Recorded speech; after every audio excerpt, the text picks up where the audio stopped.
नाज़रीन, सिंध के ॿियनि शहरनि जियां नवाबशाह जी मकानी चूंडनि में भी पीपल्स पार्टी के उम्मीदवारनि पंहिंजी कामयाबी जा झंडा खोड़िया आहिनि। नतीजनि बाबति तफ़सील ॾिसूं था हिन रिपोर्ट में।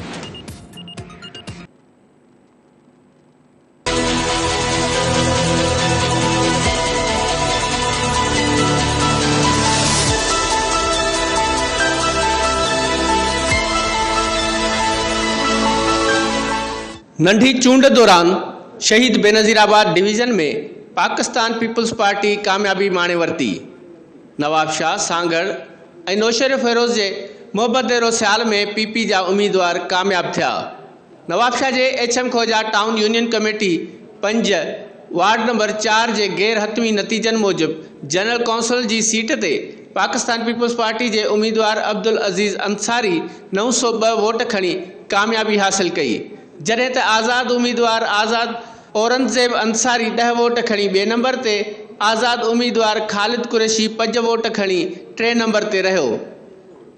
ज़िले सांगड़ के शहदादपुर में टाउन कमेटी जटिया के वार्ड नंबर 2 ते थियल नंढी चूंड में पीपी उम्मीदवार राणा मोहम्मद रमज़ान राजपूत 562 वोट खणी कामयाबी माणे वरती।